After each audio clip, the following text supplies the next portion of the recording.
My name's Tony Morbin, Editor-in-Chief at SC Media UK. Today I'm going to be joined by Stuart Reed, VP Market Strategy at NTT Security. We're going to be looking at the results of the NTT Security 2018 Global Threat Intelligence Report and just discussing some of the details on it. Stuart, the report covers Europe, Middle East, Japan, Africa, US, APAC. But today we're going to be looking at the global results and also EMEA and seeing how the regions compare. But first, can you give us a feel for the report as a whole? Yeah, absolutely. So the Global Threat Intelligence Report, or GTIR, is NTT Security's annualised report that highlights notable incidents, attacks and general trends that we're seeing from a security standpoint or a threat landscape perspective across the world. We analyse that from over 6 trillion logs and 150 million attacks, and that is channeled through our Security Operations Centre.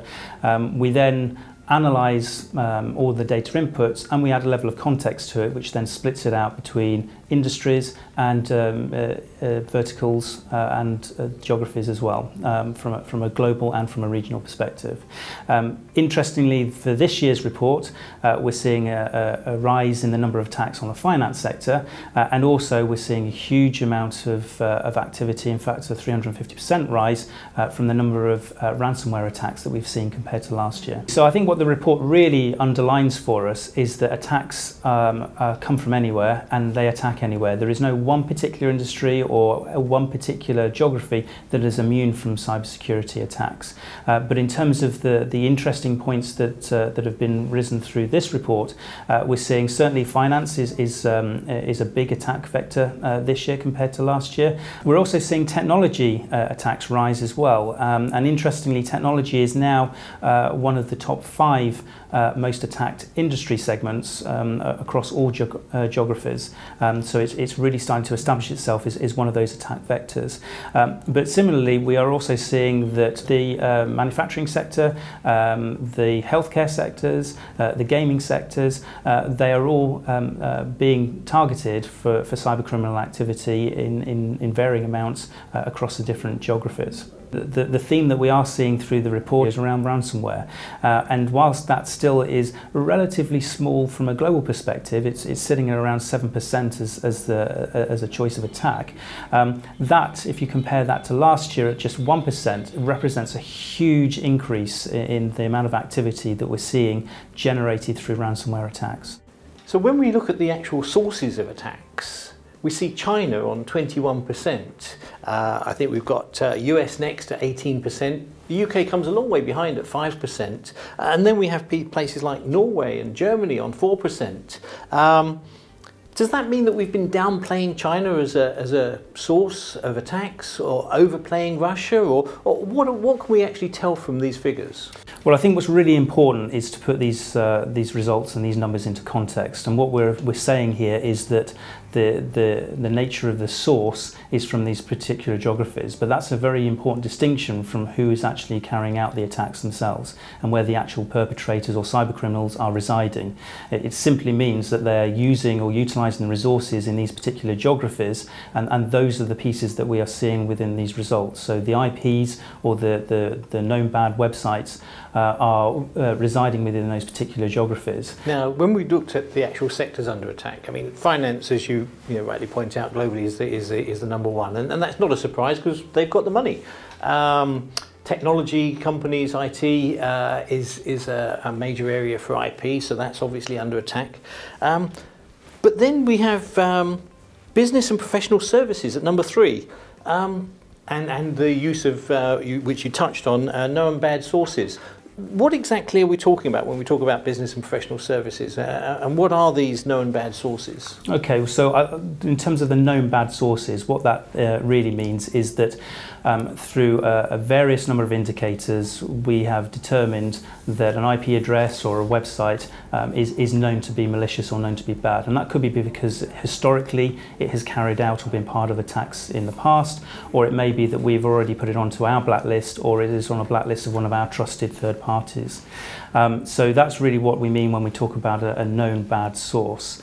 In terms of business and professional services, you're absolutely right. We're seeing that this year increase in terms of the number of the significance of impact within that sector. I think for EMEA, we're looking at something around 20% for professional and business. But what's probably worth drawing out is really what we mean when we talk about those sectors, because it is a sector that doesn't naturally fit into an area that produces anything of any tangible product. So it's not a manufacturer, but it may be a business services, it may be an outsourcer itself, or it may be an accountancy firm, a lawyer's firm, or some kind of service practice.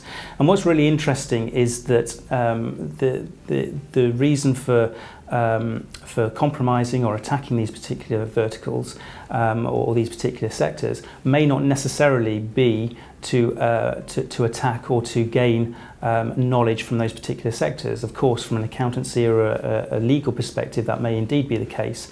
But where some of these smaller outsourced services form part of a much larger supply chain, it may be a stepping stone for the cyber criminals' activity to be able to reach a much bigger enterprise and the real target of their malicious activity. To draw reference to the manufacturing, it's a really interesting area, especially as we look at the UK. It's accounting for nearly 50% of all the attacks that we're seeing from a UK perspective alone.